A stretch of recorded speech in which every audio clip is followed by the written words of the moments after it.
ಇನ್ನ ನಿನ್ನ ಬಗ್ಗೆ ಯೋಚನೆ ಮಾಡ್ತೀನಿ.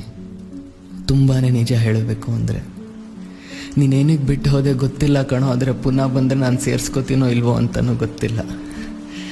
ನೀನು ಜಡೆ ಹಾಕೊಂಡಾಗ ಹೂವು ಮುಡ್ಸೋ ನಾನೇ ಆಗ್ಬೇಕು ಅಂದ್ಕೊಂಡಿದ್ದೆ. ನೀನು ಅರ್ಶಿನ ಕುಂಕುಮ ತಾಳಿಗೆ ಹಚ್ಕೊಂಡಾಗ ನನ್ನ ನೋಡಿ ನಾಚ್ಕೋತೀಯ ಅಂದ್ಕೊಂಡಿದ್ದೆ. ಮಧ್ಯರಾತ್ರಿ ಐಸ್ ಕ್ರೀಮ್ ಬೇಕು ಅಂದಾಗ ನಿನ್ನ ಜೊತೆ ನಡೆಯೋ ನಾನೇ ಅಂದ್ಕೊಂಡಿದ್ದೆ. ನೀನು ಹುಷಾರು ತಪ್ಪಿ ಊಟ ಬೇಡ ಅಂದಾಗ ಇಲ್ಲಮ್ಮ ಕೊನೆ ತುತ್ತು ಅಂತ ತಿನ್ಸೋ ನಾನೇ ಅಂದ್ಕೊಂಡಿದ್ದೆ. ನಿನ್ನ ಕಾಲಿಗೆ ಮುಳ್ಚುಚ್ಚದೇ ಇರಲಿ ಅಂತ ದಿನ ಕೇಳ್ಕೊತಿದ್ದೆ. ನಿನ್ನ ನಗುಲೆ ನನ್ನ ಮುಚ್ಚಿಟ್ಕೊಂಡಿದ್ದೆ. ನಿನ್ನ ಮನಸ್ಸು ನಂದೆ ಅಂತ ಬಚ್ಚಿಟ್ಕೊಂಡಿದ್ದೆ. ನನ್ನ ಕೈಯಲ್ಲಿ ಆಗೋದೆಲ್ಲ ಆಕಾಶದ ಎತ್ತರಕ್ಕೆ ಮಾಡಿದ್ದೆ. ನೀನೇನಿಗೆ ಬಿಟ್ಟು ಹೋದೆ ಗೊತ್ತಿಲ್ಲ ಕಣೋ. ಆದರೆ ಪುನಃ ಬಂದರೆ ನಾನು ಸೇರಿಸ್ಕೋತೀನೋ ಇಲ್ವೋ ಅಂತ ಗೊತ್ತಿಲ್ಲ.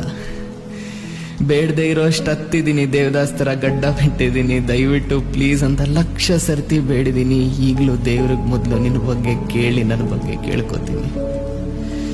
ಇಷ್ಟೆಲ್ಲ ಆದಮೇಲೆ ಸಮಯ ಕಲಿಸಿದ್ದಿಷ್ಟೇ